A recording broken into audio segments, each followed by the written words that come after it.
Hi, gang. It's Patrick. And Adam. Coming up on today's episode, we revisit and revise our Fab 5 Disney movies and Fab 5 Walt Disney World Sweet Treats lists. We skip right past the news, but we do close out the show with some quick D. All that and more on today's episode of Gays Do the D. To all who come to this happy place, welcome.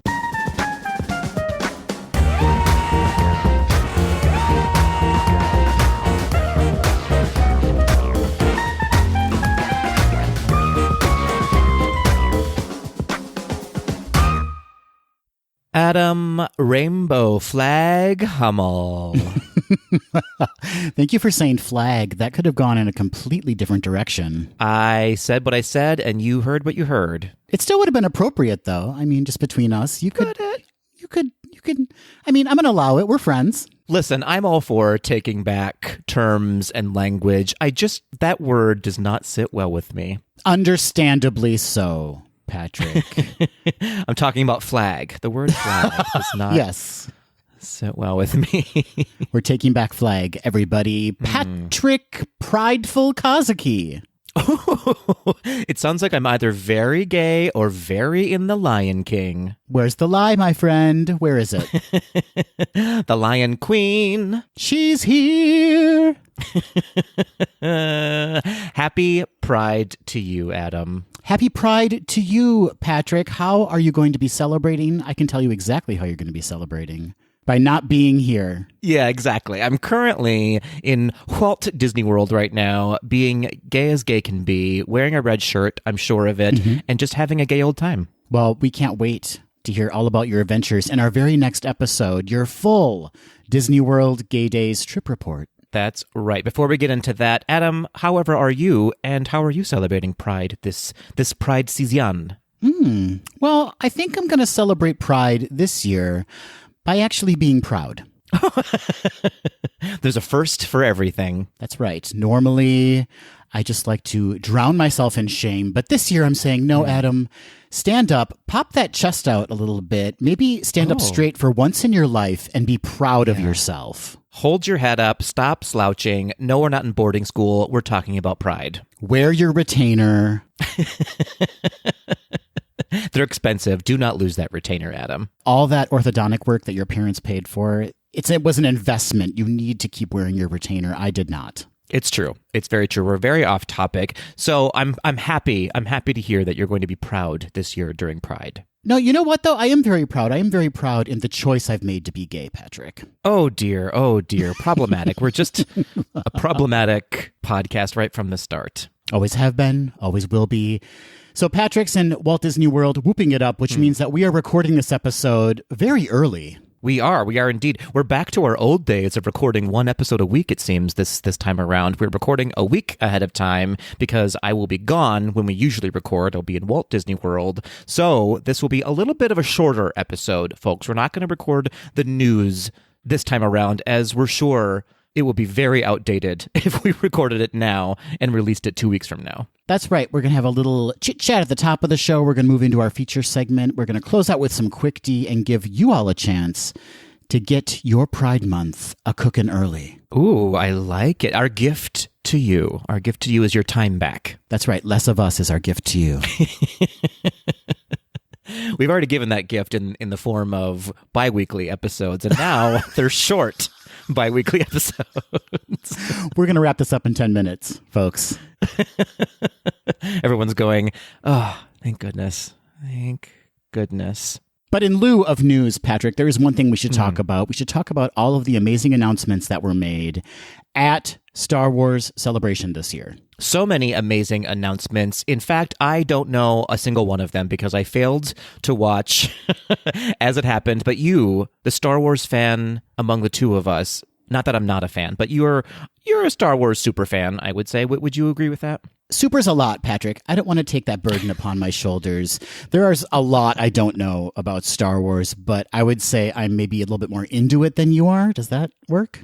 You always tend to shy away from fandom, Adam. Every time you don't like to be labeled as a fan of anything, but I'm telling you right here, right now, that you are a Star Wars fan, much more than I am. I do love Star Wars, but you are much more invested in it than I am. I'm fine with fan. I just don't want to be considered a fanboy. You're a fan man, Adam. A fan man. You know what I mean, though. I don't want to be one of those guys who's like, actually, in A New Hope, Luke didn't do this. He did that, beep, boop, bop, that.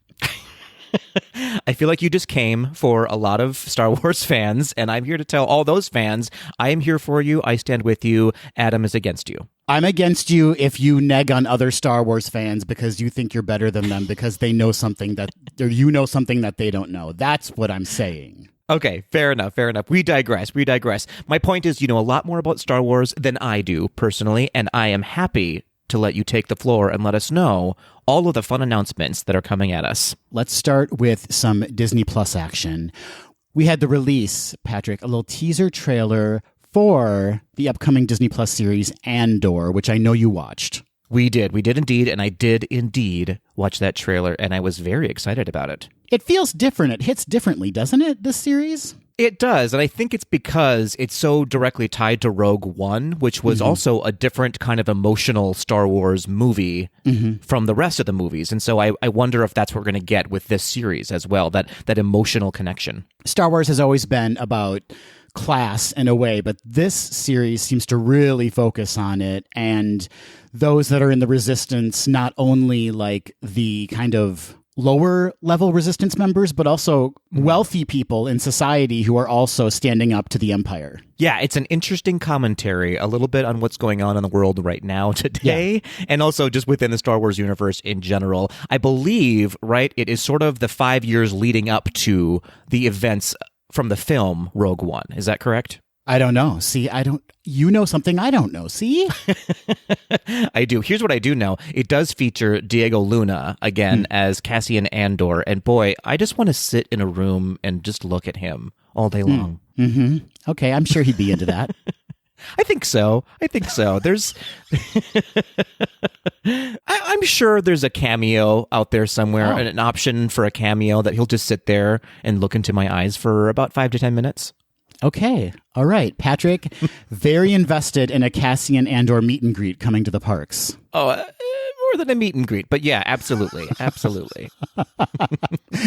Regardless, I am probably more excited for this series than I have been any series, just based on the trailer alone. It feels heightened in a way, and I'm not sure if it's just the trick of the trailer or if it's the actual story itself, but I love seeing more of like the wealthy society in the Star Wars world. Like we never really get to see that. We saw a little bit in The Last Jedi, right? When they went to that casino place before they rode the camel looking things. I don't even know. Canto Bight. That's what it was called. Canto Bight. Anyway,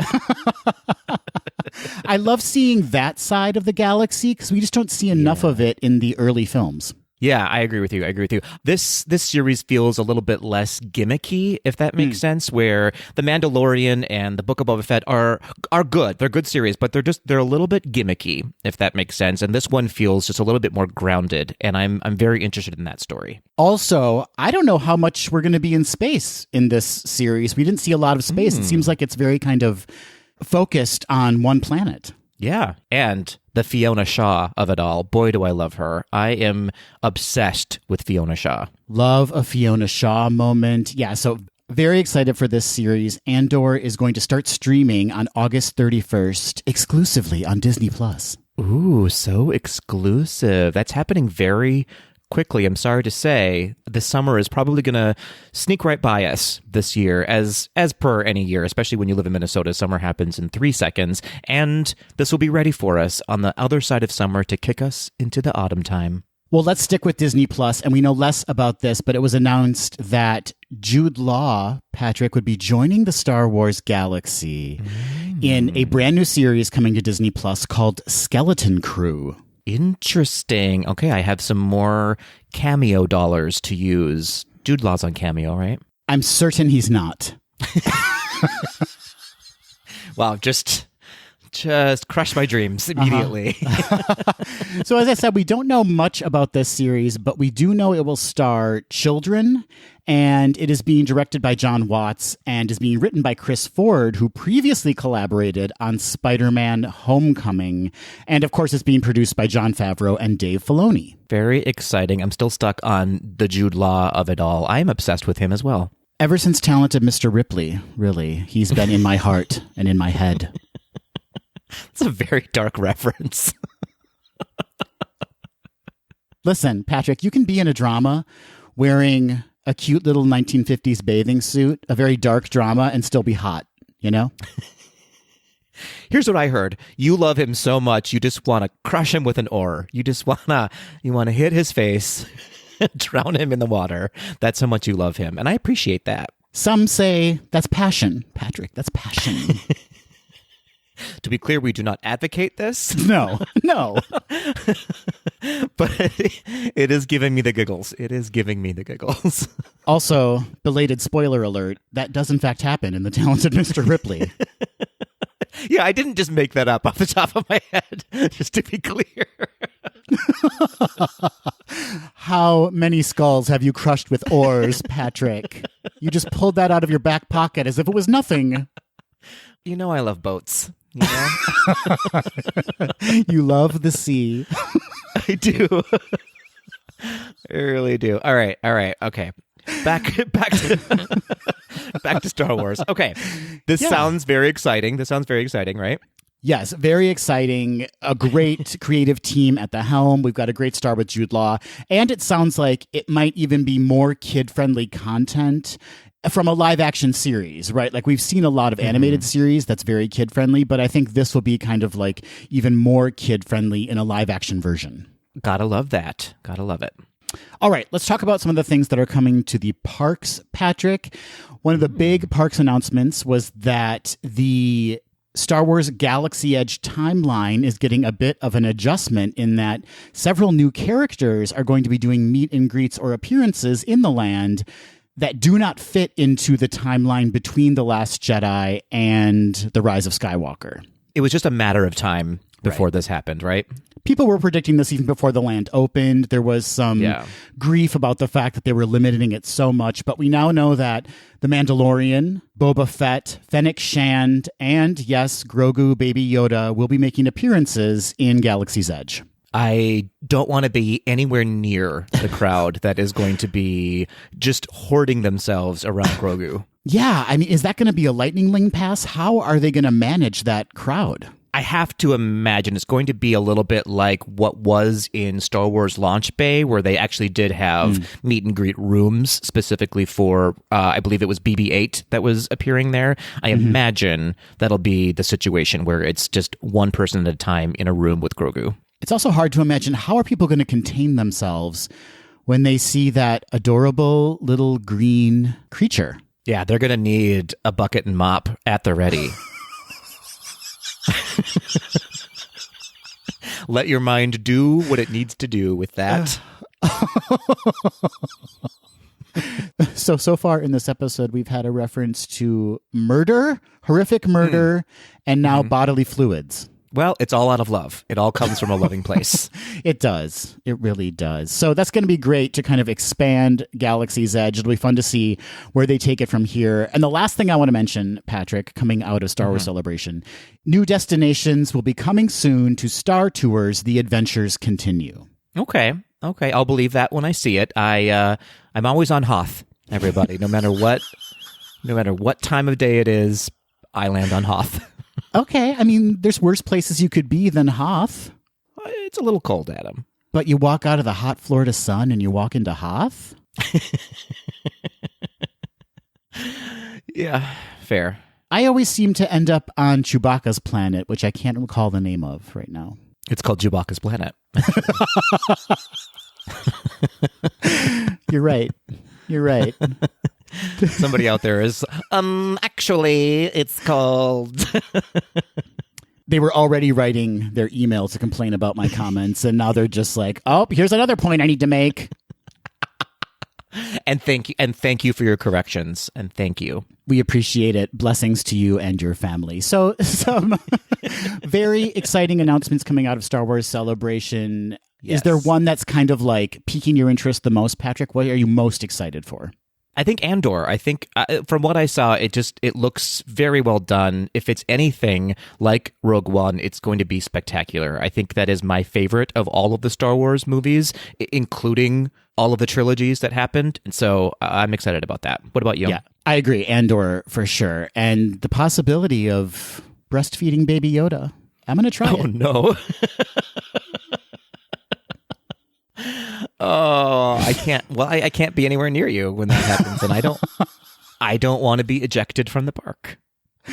I kid everybody. I would feed him formula if any existed in this country. Okay, moving on, Patrick.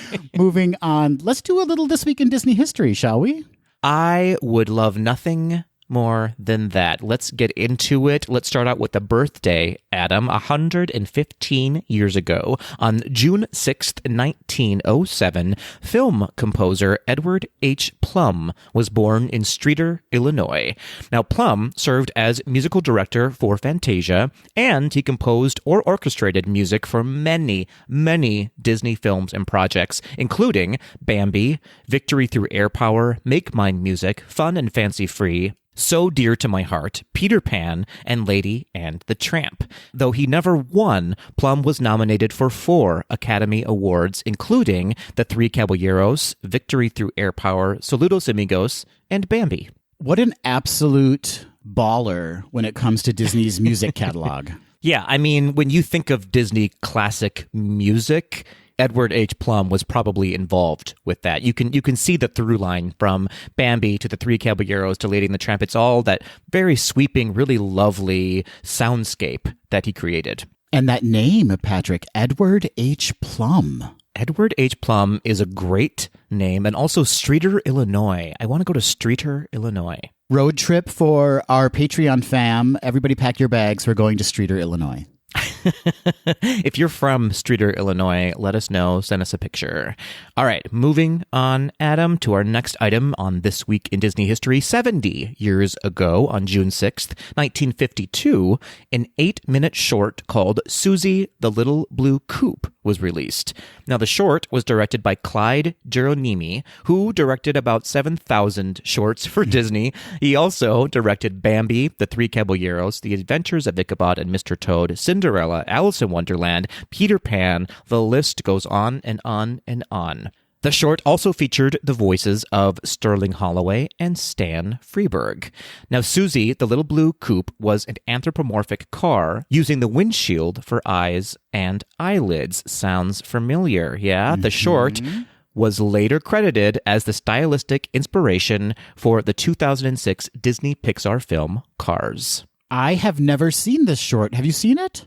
It's very cute. Yeah, I have. It's as I said, it's about 8 minutes. It's kind of it's a long short, if you will, but it's really cute. It's just sort of like a day in the life, if I remember correctly, of this really beautiful and fun little blue coupe. I'll have to check that out. And I encourage all the Tweedles who have not seen it also to check it out. Fascinating. And I love the idea. I mean, we've seen this from Disney over and over again, right? There's never an idea at Disney that dies or can't be repurposed. And it sounds like they took this idea and kind of ran with it for Cars. Yeah, absolutely. It's clear that somebody in Pixar or Disney was sort of obsessed with this little short and sparked that idea to make Cars, because it's a very clear transition from one to the next. Fantastic. Well, thank you, Patrick, for another amazing segment of This Week in Disney History. A pleasure as per usual, Adam. It's around this time that we usually have a fumbly-jumbly segue into the news, but instead, let's fumble and jumble our way into our main segment. What do you say? Fumbling, jumbling, no news is good news, Patrick. That's very true these days. That's very true.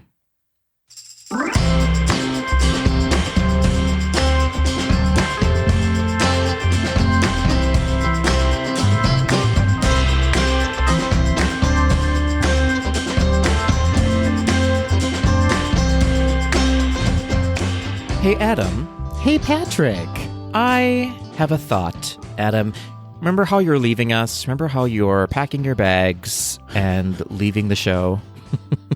This is the first I'm hearing of it. Okay, I guess I'm being fired. Oh, okay. Check your mail. Check your inbox. You're out, Adam. Oh, but as we prepare for your departure, I would say, have been going back in time and reminiscing a little bit about episodes gone by and preparing for episodes to come. And I thought, Adam, wouldn't it be a fun exercise if we went back in time, all the way back to episodes 1 and 2, I believe, and revisit some of those interesting Fab Fives that we started long ago. Very bold of us in episodes 1 and 2 to do back-to-back Fab Five lists. What were we thinking? Well, we didn't have a lot of ideas, Adam. We didn't. We weren't quite sure we were going to go past episodes 1 and 2. That's very, very true. We were still kind of developing the podcast and coming up with things week by week. So we did 2 back-to-back Fab Five lists. Episode 1 featuring Fab 5 Disney movies, and Episode 2 featuring Fab 5 Walt Disney World Sweet Treats. Indeed. And this was 3 years ago. Yeah? Maybe more? Was it 3 years ago? Believe it or not, it was September 2018, Patrick.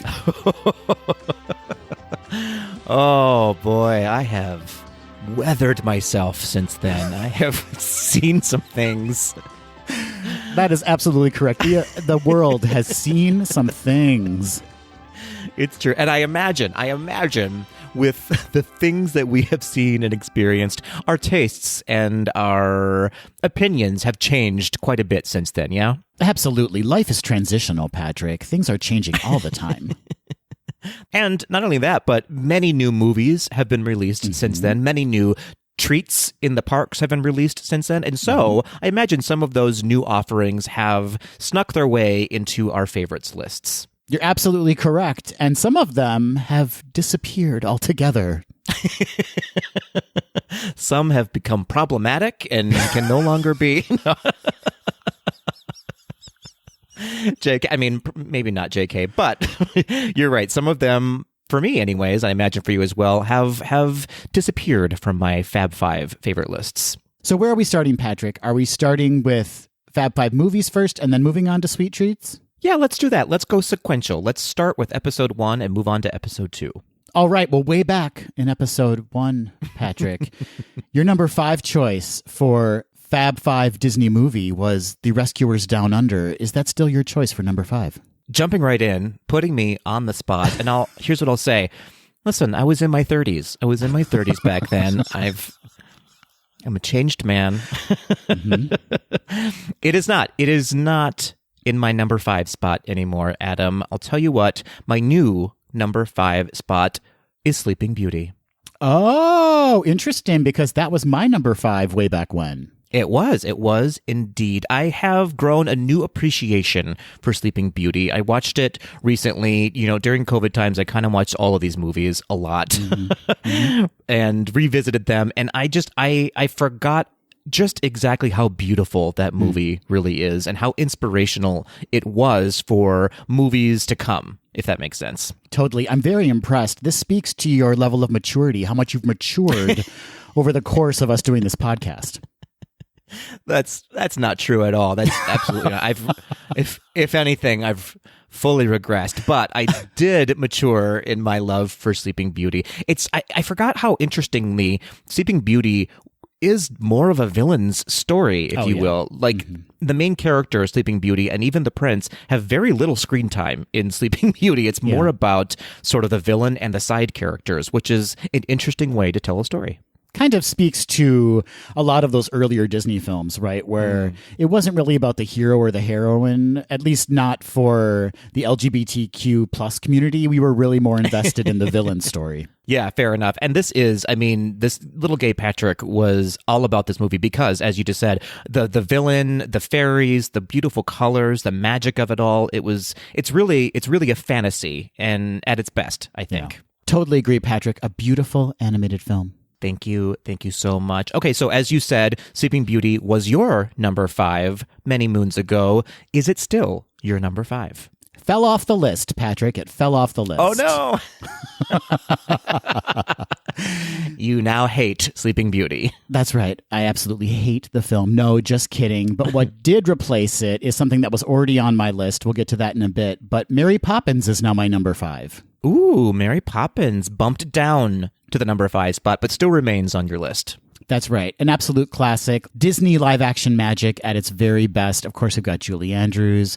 We've got some Dick Van Dyke going on. We've got some Glynis Johns. It is a fabulous adventure and morality tale, Patrick. You gotta follow what Mary Poppins says and sings. Yeah, such a wonderful film. I again revisited this movie pretty recently. I have to say, it still holds up, but there are moments in Mary Poppins that drag a little bit for me. Does that make sense? It's such a wonderful movie, but I don't know how I stayed awake for it as a kid, because there are some scenes that seem to go on forever. Wow.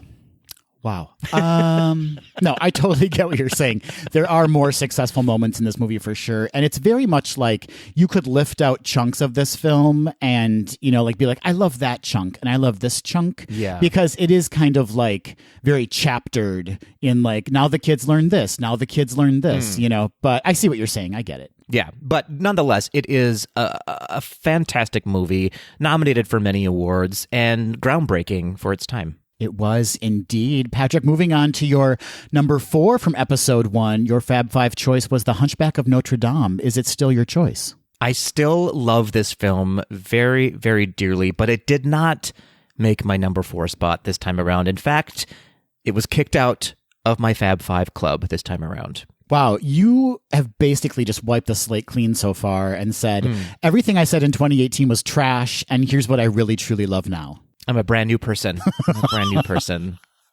So what is your new number 4? My new number 4 is a very recent movie, one that we've covered here on the podcast. I am going with Frozen 2 as my number 4 spot. Okay, very interesting. Frozen 2, kind of more of an adult sequel to the original Frozen. Yeah, absolutely. Very much that. I do love Frozen, but I think Frozen 2 is just a much more fleshed out story. The songs are so beautiful and sweeping and epic, and it's just, as you said, yeah, it's a little bit more of an adult story with some very mature themes, and boy, oh boy, is it beautiful to look at. Beautiful to look at, some really beautiful music, and so fitting for Pride Month, right? Frozen 2? I would say they still have not declared Elsa as out and proud yet, but I think it'll happen. I have hopes. Now would be an excellent time to do it, Disney. You would gain significant favor with the community if you would just come out and tell us that Elsa loves the ladies. Or both, or whoever she wants to love, but she is not a cisgendered heterosexual woman. Let's be very clear about that. Okay, Frozen 2, an excellent addition. I approve, Patrick. Thank you so much. Let's move on to your previous number 4 option, which was Snow White and the Seven Dwarfs. Does that still hold true? It does not hold true. In fact, Snow White and the Seven Dwarfs fell off my list. Oh boy, we are just on a roll here with kicking movies out. I still love it. It's beautiful, groundbreaking, obviously, history-making. But what it got replaced with was a very, very similar film, Avengers Endgame. Ooh, interesting. Okay, so you dipped into the Marvel and Star Wars franchise. I did not do that. No Star Wars yet. Fair enough. But I did hop into Marvel for my new number 4 choice because I thought Avengers Endgame was so incredibly moving and so successful in the way that it tied up over a decade of Marvel films. Like, that movie could have been such a flop, and the pressure on it, the expectations for it were so great, but I loved it from beginning to end. I thought it was the perfect way to kind of wrap up that chapter of Marvel films. Yeah, absolutely. If I'm looking at movies in general that are some of my favorite films, that is absolutely one of my favorite films of all time. I didn't include the Marvel or the Star Wars genres on my list just because they are such specific categories, but I applaud you for letting them enter into your lists. This was the one and only exception that sneaked, doesn't matter. It made my list, Patrick, because I thought it was so wonderful and was so moving and exciting, and is one that I can go back to at any time and just get immense pleasure from because of how phenomenal it is. Absolutely. I totally applaud your love of this movie so much that it had to enter into your Fab 5 Disney favorite movie list. Broke right into my Fab 5. Moving on to your number 3 choice, Patrick, from your list in episode 1. You chose Mary Poppins.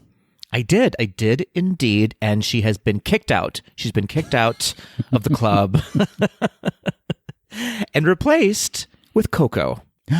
Coco, yes. This one did not make my list. I will admit that. But man, this was a tough one to say no to. Fair enough. I love this movie more and more every time I watch it. I think it is just so beautiful and the story is so lovely, and Disney/Pixar finally dipping into the Latinx community and bringing those stories to light. It was long overdue, but they did an impeccable job with it, I would say. It's so fun to see how far Disney has come even since Coco. I know there's still a lot of work to do yet, but just think about what a moment that film was and the kind of representation we've seen even since just Coco. Yeah, absolutely. What's lovely about it is that Coco, at the time, everyone was going, oh boy, this is groundbreaking. Finally, Disney is doing this. And now we're getting movies, like in Encanto, and it's not so much groundbreaking anymore. It's beautiful and it's necessary, and thank God they're still doing it. But we're not saying a first for Disney anymore. We're moving on in evolution where Disney doesn't have to do these firsts anymore because now they're becoming mainstream and the norm for Disney. Yeah, we expect it now. And Coco's a wonderful choice for a Fab 5 film. Such a beautiful movie. Thank you. I agree with you, obviously, but only so much in that it's number 3 for me. Yeah, very interested to learn what your number 2 and number 1 is going to be. Well, you're going to have to wait, Adam, because we're moving on to you. Your previous number 3 spot was held for Mary Poppins, just like mine was. That's right. We crossed over in that moment, but as you know, Mary Poppins is now my new number 5 Fab 5. So my new number 3 in my Fab 5 list is Beauty and the Beast, the animated film. Good clarification. Some things have happened since then, and it's good to know that it's the animated film still made your list. I feel like we say groundbreaking for every film in our list, but this one really kind of cracked the formula of what we have come to expect as a Disney musical. We like those big kind of Broadway caliber numbers being presented in an animated film now. Yeah, absolutely. Again, great for Pride because the gays love Broadway. At least these two gays do. And this was, as you say, a Broadway show, basically, in animation form. Absolutely. So moving, so funny, so fun, so beautiful to look at. So it's still on my list. It's just moved down a couple notches. It is now my number 3. Patrick, that takes us to your number 2 Fab 5 movie from our very first episode, which was Newsies. We all know how much I love Newsies. It's one of my very favorite musicals. It's one of my favorite Broadway shows, but it is no longer in my Fab 5 list of favorite Disney movies. Newsies has been replaced by Encanto, the very recent Encanto. You have said newer is better, and that's why it's your number 2. Kind of, yeah. You're not wrong. You're not wrong in that. This movie for me just has everything. It has such amazing music that I still to this day cannot get out of my head. If someone starts humming it, it's in my head for the rest of the day. And I'm okay with it because the music is so, so good. But also, this is just such an inspiring movie. There's so many inspirational stories and characters that anyone who's alive can latch onto. And the diversity of it all, the fact that, again, they're dipping into the Latinx community. It's just, for me, this is a perfect Disney film. It is an absolute juggernaut. It touched on such a cultural moment for us, and to have music from an animated film chart for so long, it's just incredible. So congratulations to Lin-Manuel Miranda. Someone has to say it, and I finally said it. Oh, you're so brave. So brave of you. Thank you very, very much. I am very brave, yeah. Well, speaking of bravery, Adam, let's see what you have in store for us in your number 2 spot. Previously, it was Beauty and the Beast. We've learned that that is now in your number 3 spot. So what has replaced your number 2 spot? My new number 2 is my former number 1, Inside Out. Oh, so you just kind of shifted a lot of your previous slots down one. Well, I have very good taste, Patrick, and I'm not willing to compromise that by inserting shiny new things into my list, Patrick. Some of us have evolved, and some of us have remained the same. That's right. I'm unwilling to change. I'm only willing to change as much as one spot for each film. Fair. Listen, baby steps, baby steps. So as I said, Inside Out was my previous number 1. It's now my number 2. And let's take a little trip back in time, Patrick, and hear what I had to say about Inside Out in episode 1 of GDTD. I love it.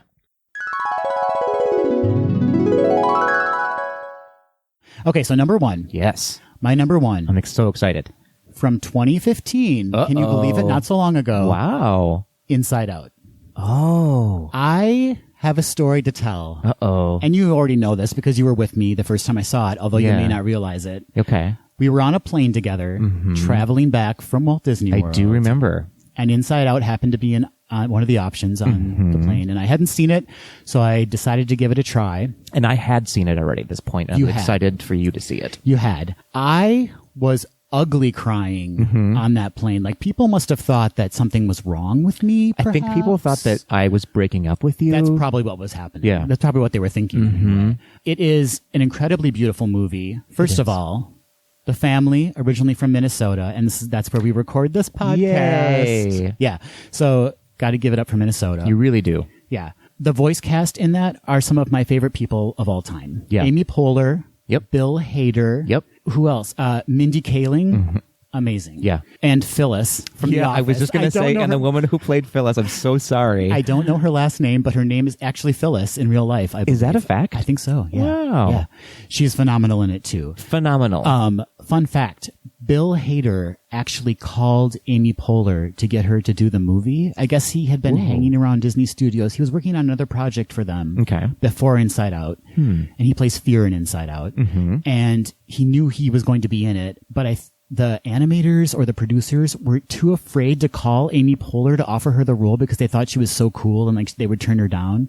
Weird. And since Bill knew her from Saturday Night Live, he's just like, hey, let me text her real quick. I'll do his voice. I'll call her. Is that Bill Hader's voice? I'll call her. Super great. So he called her. Yeah. And another story too, when the producers or the writers pitched it to Mindy Kaling, she started sobbing because she thought it was so important for children to see a movie where sadness is embraced as opposed to just kind of being shoved in a corner and don't be sad. I love that. Yeah, it's true. Yeah. So that movie spoke to me on several levels, but mainly because of the fact that it truly does teach children that it's okay to be sad. Yeah. And that you should feel those feelings and then find a way to move on and, and focus on better feelings. Yeah, it's okay to recognize where you are with your emotions and then not try to fix it, but just evolve, right? I feel like we're more of a therapy podcast than a Disney podcast. Our next caller.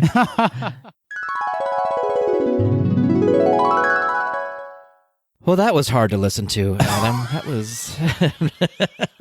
Who are those two smooth-voiced mother effers? Who just talked right over each other, didn't care to listen. Yeah. So anyway, that is my new number 2, Inside Out. And do your reasons remain the same for it being on your list, at least? Of course, I still feel a really strong emotional connection to this film. It is such a successful representation of how to kind of harness your emotions and experience them and use them to your benefit. Yeah, absolutely. And on top of that, it's just a great movie as well. Just a visually stunning movie with these bright, vibrant colors that are representative of emotions. It's just, yeah, it's great. Though it did not make my list then or now, I do hold this in high regard in Disney movies and in Pixar movies especially. Yes, indeed, Patrick. That takes us to your number 1, your old list. Way back in episode 1, your number 1 was Alice in Wonderland. Is that still true today? Well, Adam, I'm here to say It does indeed still hold true. Alice in Wonderland remains my favorite Disney movie. Well, then let's once again go back in time and hear what you had to say about Alice in Wonderland back in episode 1. Oh, I'm so nervous. Here we go.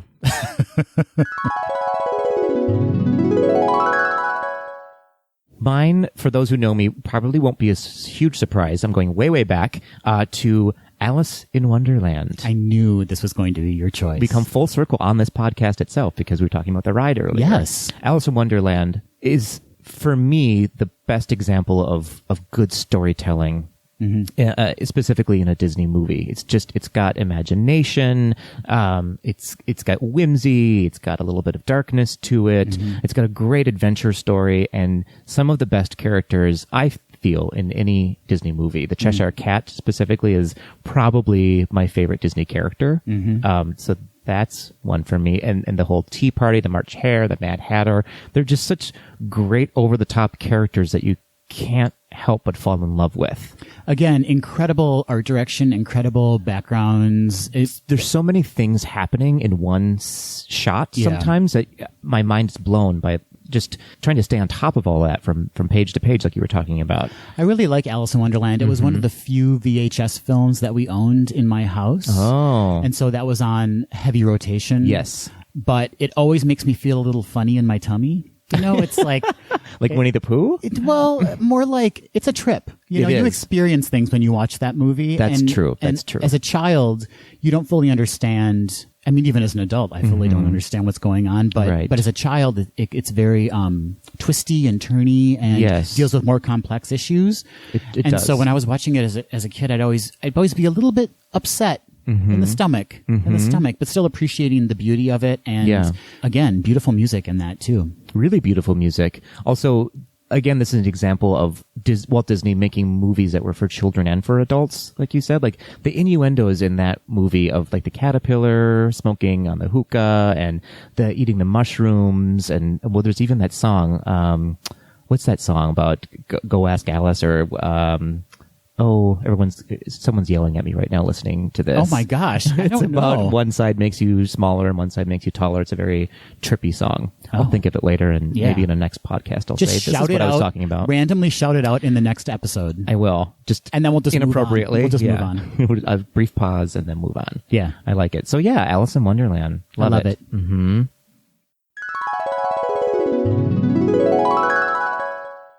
We figured it out, didn't we? What was that song, Patrick? It was like the Janis Joplin song? I was just going to say, actually, I believe it was by Jefferson Airplane. It's called White Rabbit. That's right. Jefferson Airplane. That's right. Okay, so mystery solved. Mystery solved. We can finally bring this podcast to a close. We know what that song is now. Have a great day, everybody.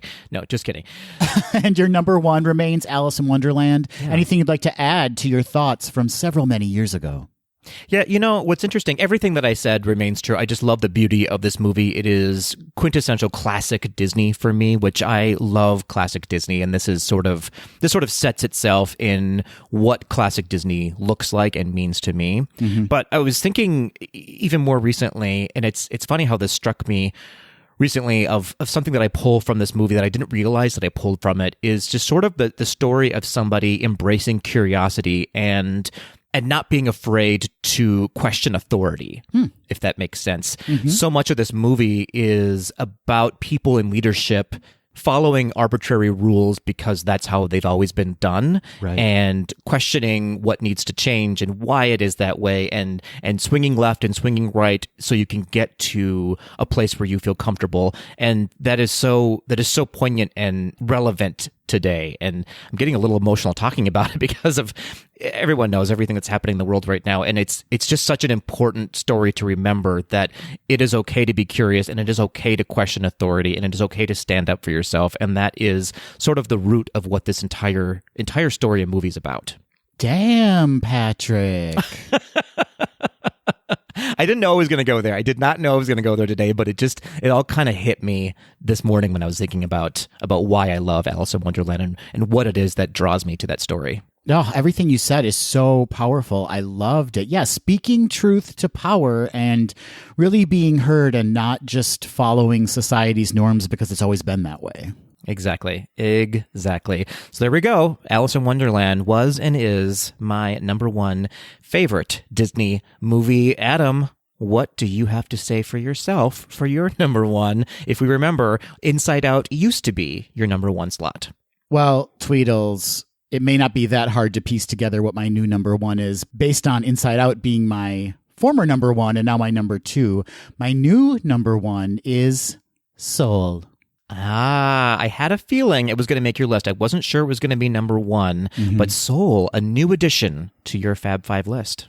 Soul, much like Inside Out, just really examines what's going on inside of us and takes a hard look at how we feel and how we think and the importance of celebrating every experience you have in life. I really love these kind of examinations that Pixar's doing of these kind of ethereal ideals, these kind of ungraspable thoughts and feelings that we have. And they're really kind of nailing them down and, you know, giving them personalities and character and kind of allowing ourselves to look at ourselves through an animated film.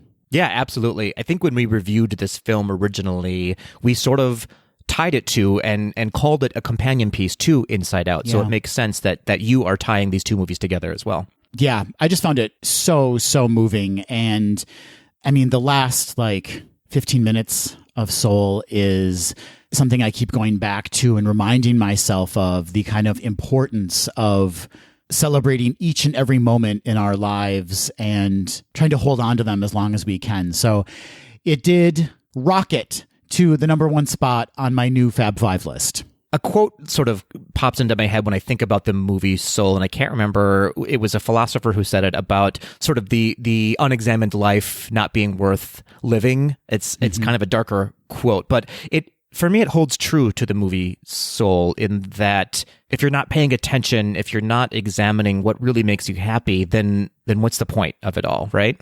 Right. And very similar to your number one choice, Alice in Wonderland, you know, these movies are teaching us things about ourselves, and that's why we connect to them so deeply. It's like we get to really take a look at who we are and how we fit into this world, and that may require some change, and it also requires us to take pride in who we are and how we fit into this world.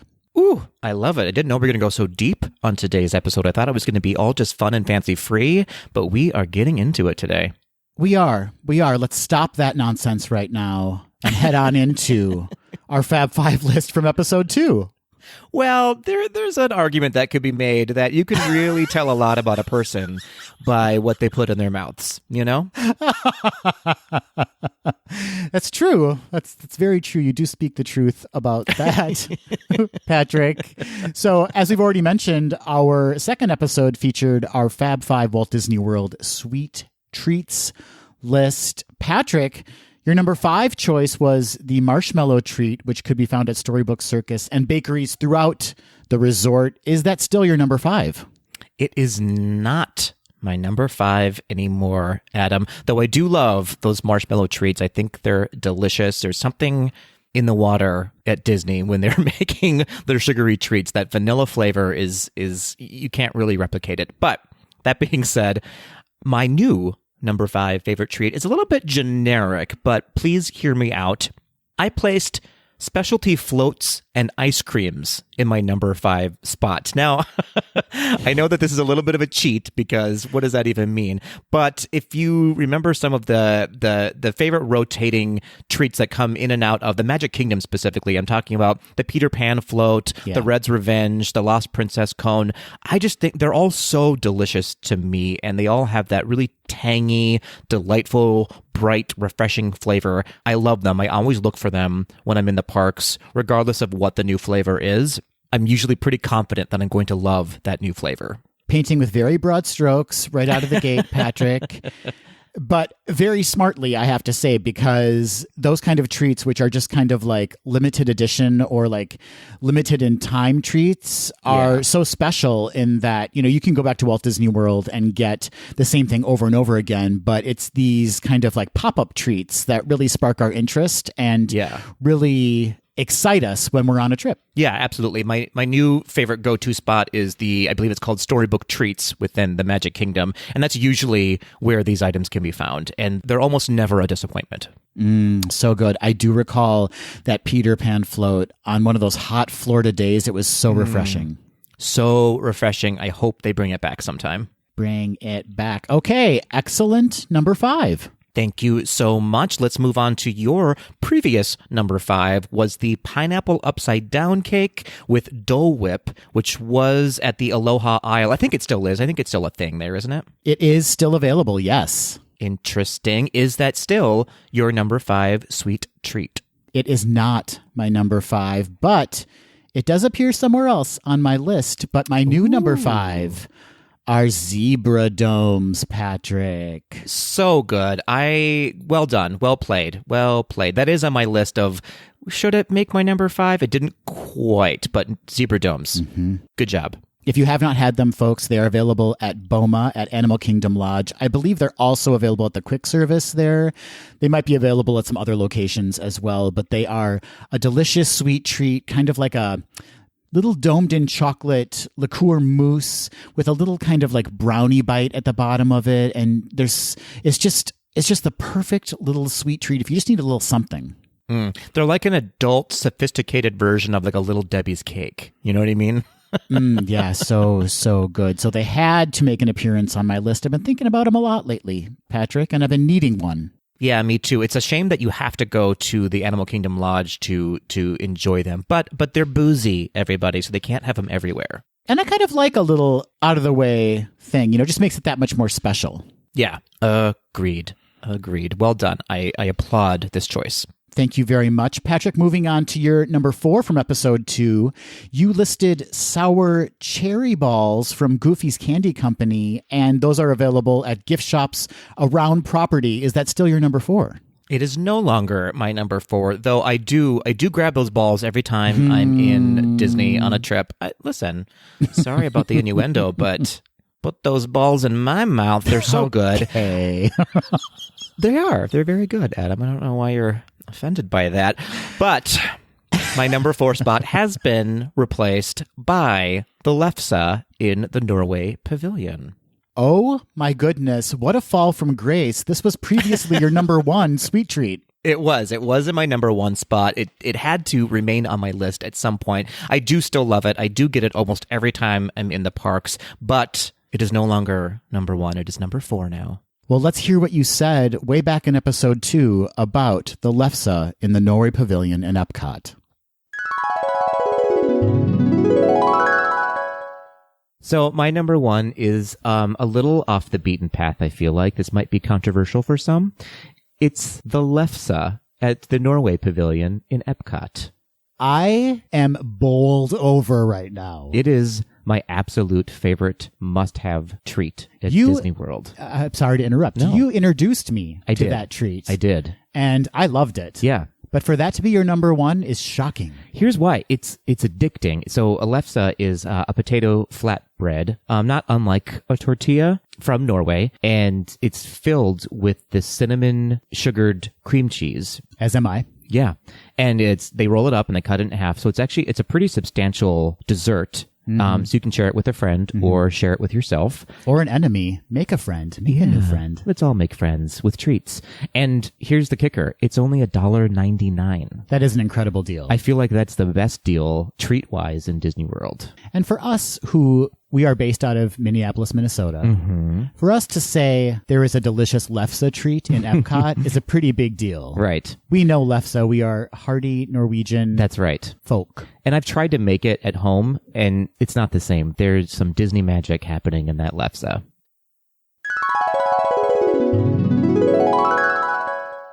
Okay. All right. Your new number 4, lefse, certainly cannot be $1.99 anymore. It's probably like $10.75. Actually, I don't, it's not $1.99 anymore, but it is under $5 still. It is very inexpensive. I think it is still like the cheapest treat within a Disney park, and it's still just the same size. So everything I said before holds true. It's still delicious. I consider it now maybe a breakfast treat when I'm in Epcot in the morning. It's a perfect little breakfast treat / snack to have with a cup of coffee. Okay, well, I don't even know where your list is going to go from here because your number 1 is now your number 4, and my world is completely turned upside down. Yeah, that's my goal here today, Adam, is to confuse you with my treats.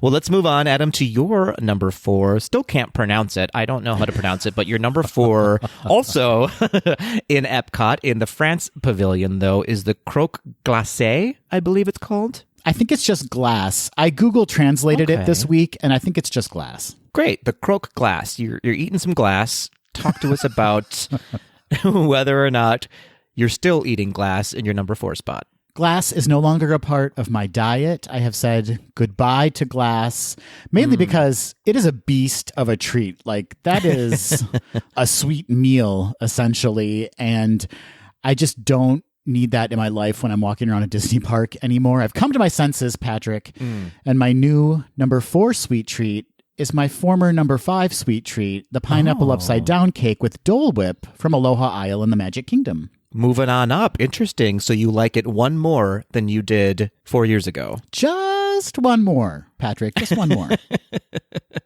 Fair. Still very delicious. Love it. I think the pineapple upside down cake is a wonderful addition to the Dole Whip. Dole Whip is not my favorite. I know a lot of people, like, that's their very favorite treat of all in Walt Disney World. But the cake kind of cuts the Dole Whip for me a bit and just makes it that much more appealing and appetizing. It's a perfect addition, a perfect pairing, and that's why it's my number 4. Got it. Interesting. I've still never had this treat. Maybe, Adam, as people are listening to it right now, I'm currently eating it. Who can say? At the Enchanted Pride event, you're not talking to anyone. You're just eating pineapple upside down cake with Dole Whip. Boy, if they serve it at Splitsville Luxury Lanes, then it's going in my mouth. Okay, so that's my new number 4. Patrick, we're moving on to your old number 3 from episode 2. It was a Mickey's Premium Ice Cream Bar, a fan favorite. A fan favorite indeed. Did not make my list this time around. I know. You know what? I do love the Mickey Premium bars, but I think they're a little more basic for me now. I think they're too basic, Adam. Your palate has advanced to such a level that a premium ice cream bar is no longer for you? Well, that can't really be said accurately, knowing what my actual new number 3 is, Adam. And that,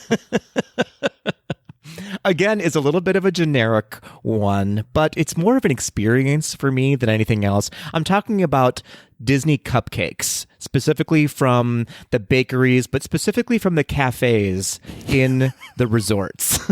Do you want to get any more specific than that? I sure do, Adam.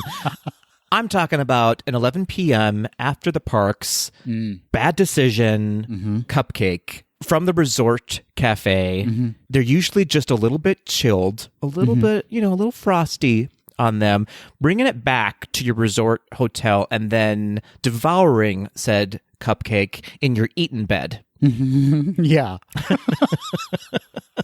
Now, I must do the research for our Tweedles who do not have a voice in this moment, Patrick. Do you, when you're staying in Walt Disney World on a trip when you're visiting the resort alone, eat in a separate bed than you sleep in? I sure do, Adam. Absolutely. If I am given 2 beds, one is for sleeping and one is for eating, And I think there are Tweedles among us who know what I'm talking about. Okay, so one bed is your trough and one bed is where you slumber. Absolutely true. I don't want crumbs. I don't want crumbs in my bed. I want to reserve that for a good night's sleep, and I want to reserve the other bed for watching TV and eating. Paint a picture for me, Patrick. Great. When housekeeping accesses your room, is the eaten bed just like a crime scene to them? Just chocolate and cheese sauce all over the place. I should start requesting an eaten tarp to go on the eaten bed. Yeah. Amazing. Okay, so cupcakes. Listen, I love a pastry, but the cupcakes, there's just something about them that are the right amount of sweet, the right amount of frosting, the right amount of filling. And when they're just below room temperature, that is the perfect way to eat a Disney cupcake. I'm happy for you. Cupcakes are not normally my jam. And Disney produces a lot of cupcakes for like any given occasion. They have a cupcake. Yeah. They have cupcakes, as you said, in the resorts. So they are everywhere. I wish I could get on board with the cupcakes, but they're just not for me. But I love that it made your list. It shows how diverse we are now. It sure does. And yeah, to be clear, the cupcakes aren't groundbreaking by any stretch of the imagination, but it's just the experience for some reason. Sometimes they're just really fun flavors and fun shapes and fun themes. But I think for me, it's more tied to the experience of coming home from the parks, relaxing with a cupcake in my Eaton bed.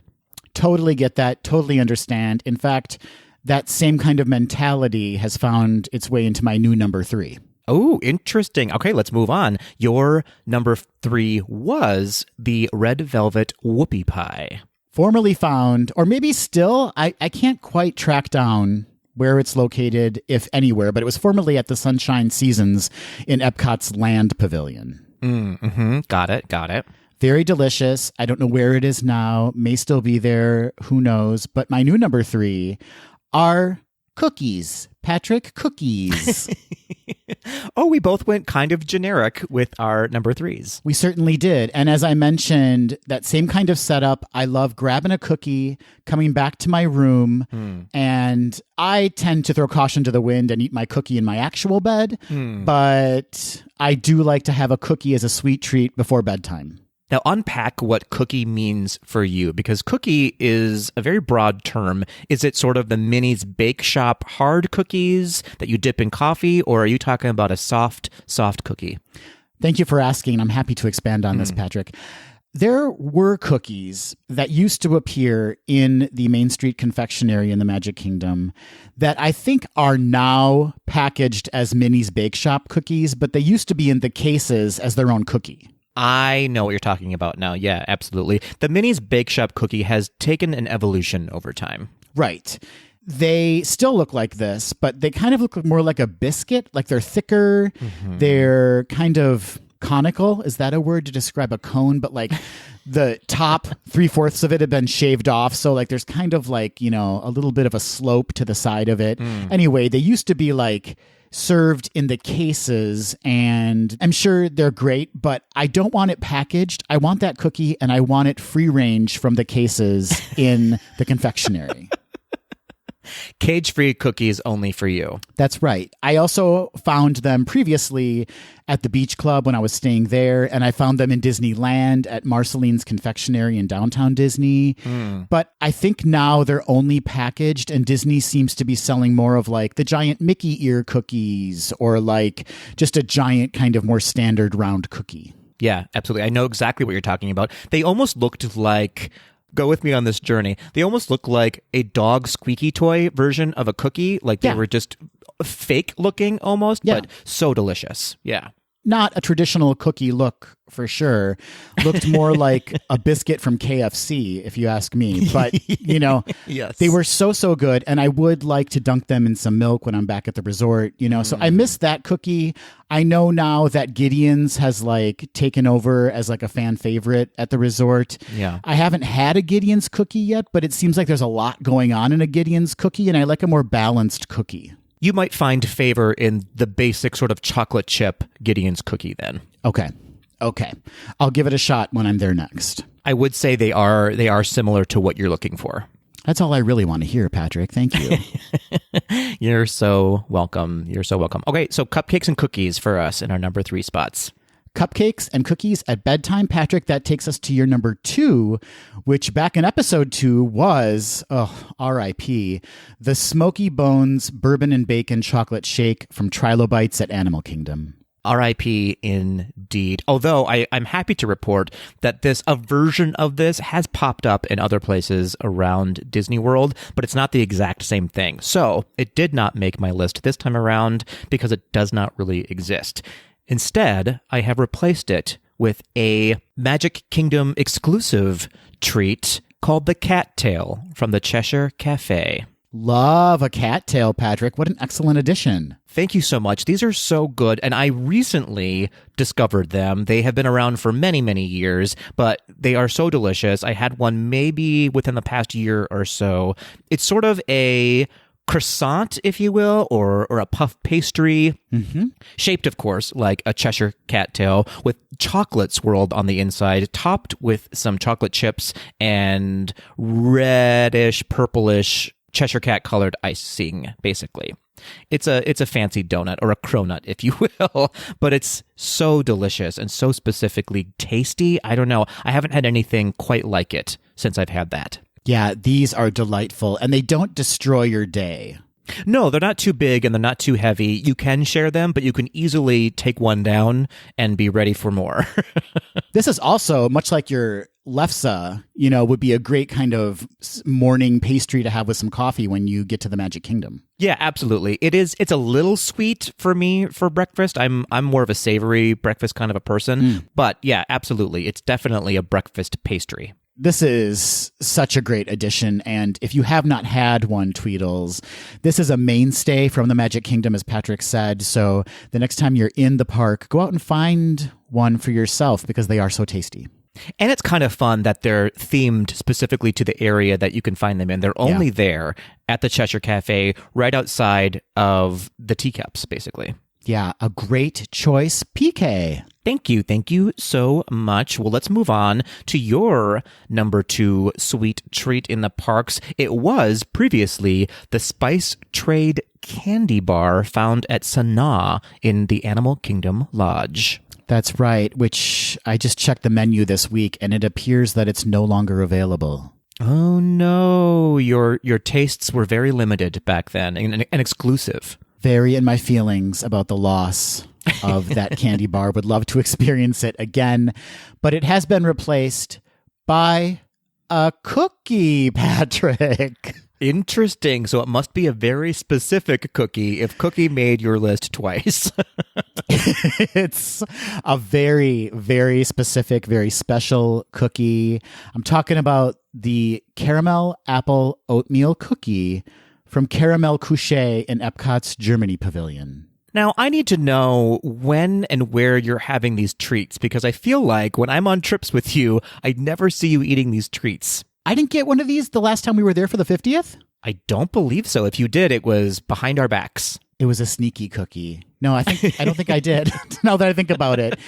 Listen, if it's a very hot day, or if I'm uncomfortable, I'm not grabbing this, okay? And it's not something that, like, I'm going to put in a bag and, like, put in my backpack or something and, like, hold on to it on a hot day to take back to the hotel, because it is covered in caramel and, like, will not travel very well. Fair enough. But I'm sorry I have not shared this with you. My apologies, Patrick. It is so delicious. It's like the best apple pie in cookie form, and then it's covered in caramel, so it's just got that sweet, kind of wholesome, oaty goodness. It's the best cookie. Yeah, I'll say it. It's the best cookie on Walt Disney World property.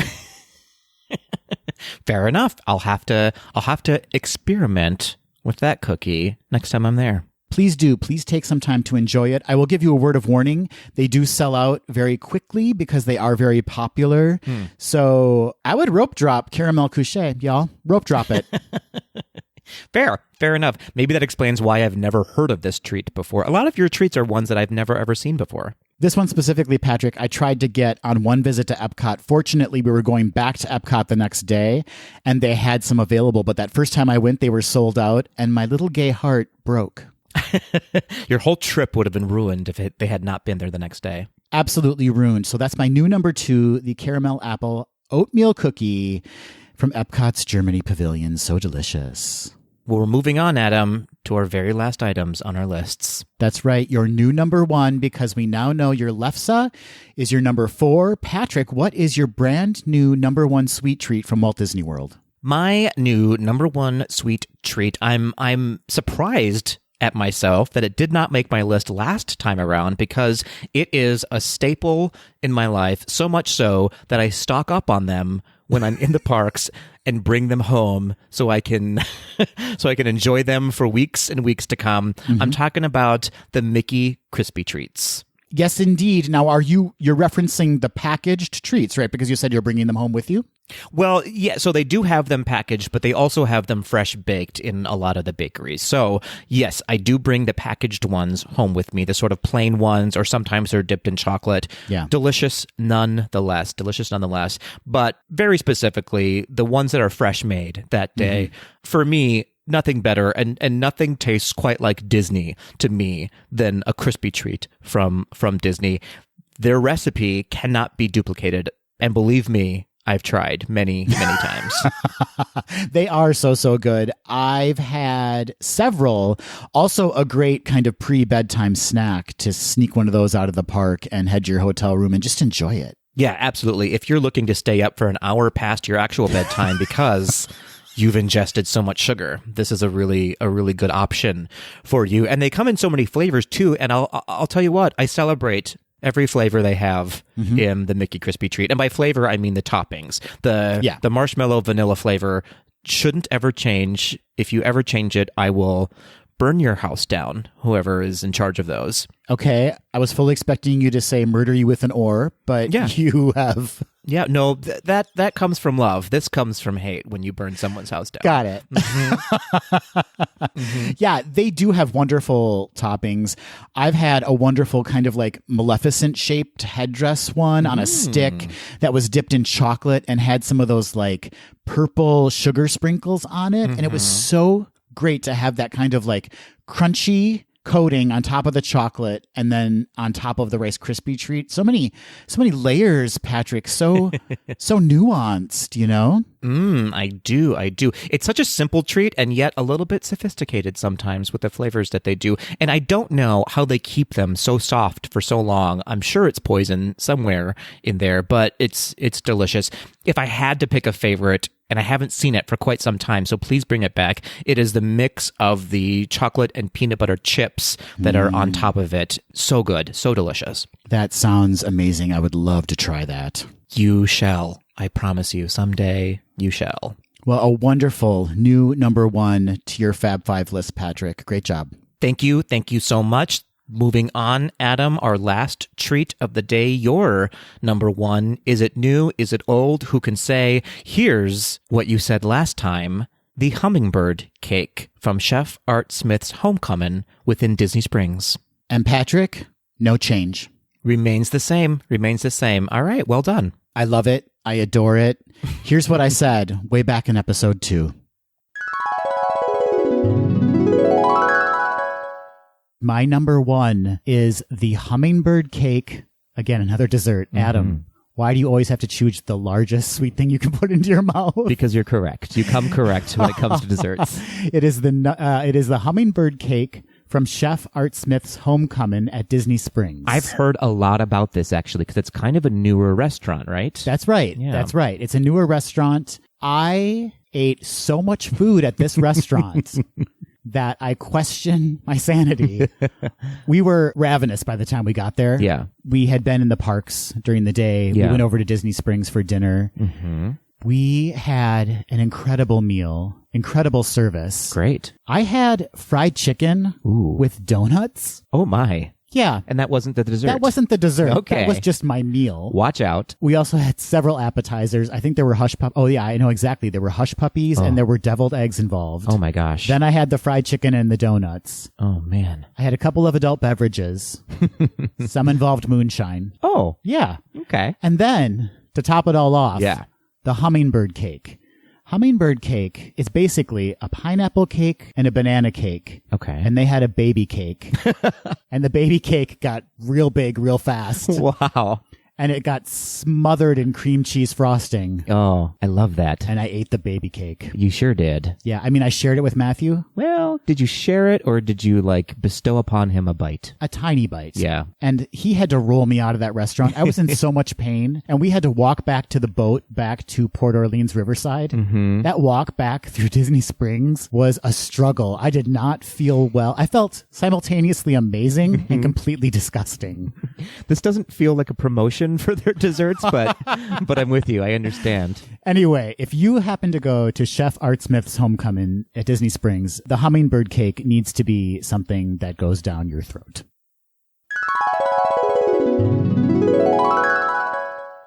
I remain steadfast, Patrick, in my obsession with that big ass piece of cake being shoved into my big ass face. Oh boy. Aggressive, but okay. Fair enough. Now I imagine you've had it since 2018, yes? Or does the memory just live on in you from so many years ago? It lives in me. Right. Still love it. No, I've had it since. Still amazing. It is so sweet. It's incredibly sweet. Mm-hmm. I love a very, very sweet dessert, and the sweeter the better. So this is right up my alley. And I just love like a banana bread, pineapple kind of combination situation. It is perfection. I'm here to say I have had it since then. I had not tasted it when we recorded episode number 2. So it was a brand new treat to me. And by treat, I mean full on dessert. And it is it is delicious. It's not my favorite because of the coconut of it all. I have an aversion to shaved coconut. But that aside, it is an extraordinary treat. It is. It really is. Well, Patrick, there we have it. We have our revised Fab 5 lists from episodes 1 and 2. We have changed. We have changed so much since 2018, Adam. We really have. We have adopted new favorites. We've said goodbye to some old favorites. And through it all, Patrick, we have risen to the occasion and become even better Disney fans than we were those many years ago. We've risen above the occasion, I would say, Adam. We are the standard of what people's Fab 5 lists should be, don't you think? Yes, we are the standard, folks. We are the standard. We really are. We really are. But we do, of course, want to know what your Fab 5 lists are for both Disney movies and for sweet treats in the parks. Have they changed in the last 4 years? Do they remain the same? Are you a newer listener and you have an original list to share with us? Please let us know your thoughts. At the very least, we need to know your favorite Disney film and your favorite Walt Disney World sweet treat. Absolutely, absolutely. Adam, tell the Tweedles how they can let us know their favorites. You can reach out to us on social media. That's Instagram, Facebook, and Twitter at GDTD Podcast. Or you can leave us a voice memo or an email at info@gazedothed.com. I can't wait to return, Patrick, in a decade or so to revise these lists yet again. Well, by the way we're eating, I'm not sure we'll be around in a decade or so with all these treats.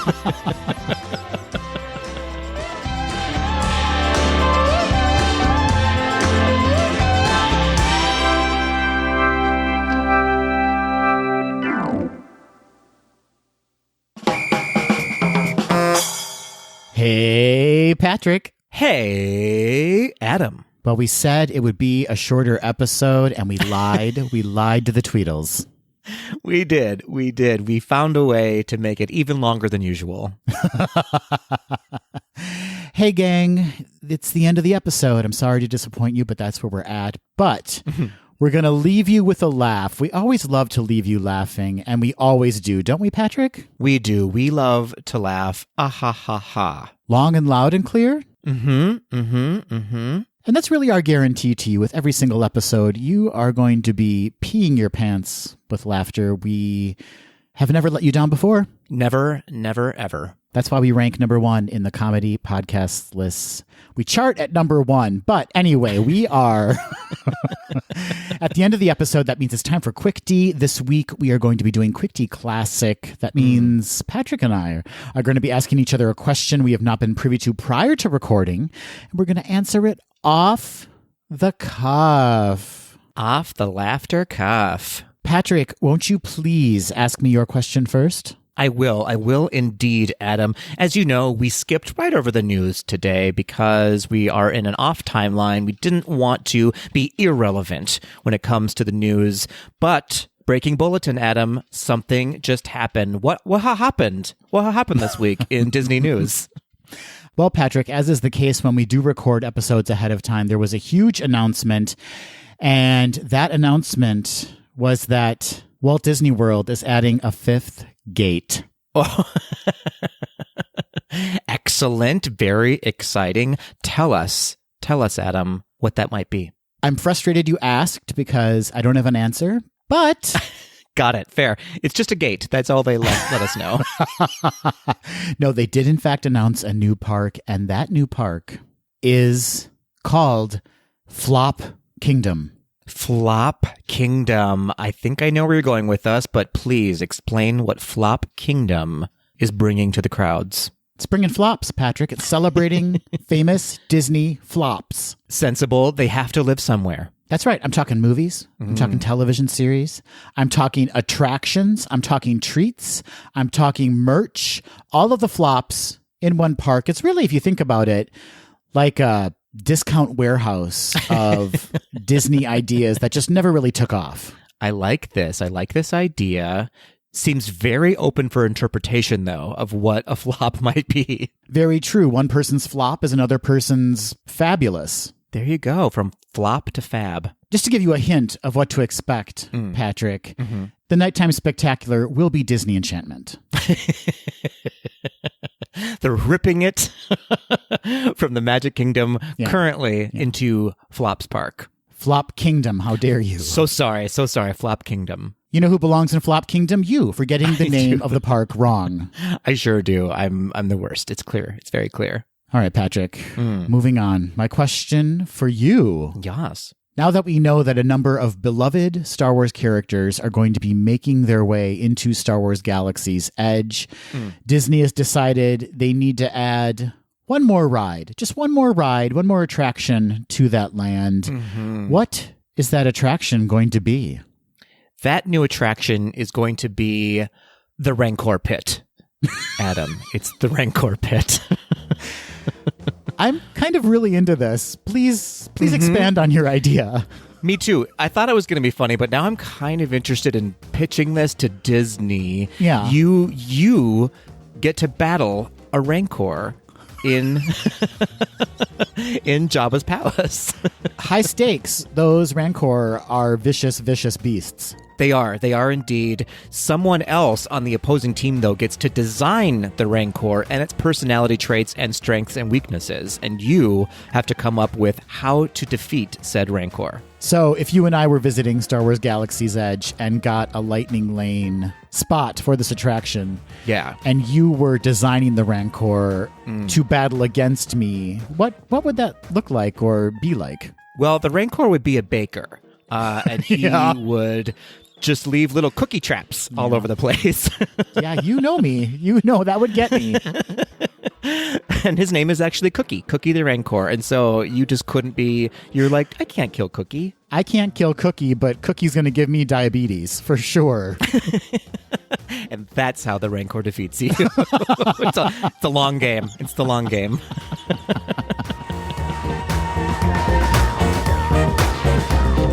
That will do it for this episode of Gaze Do the D. Thanks for listening. To become a patron of the podcast, visit our website at gazedothed.com/donate.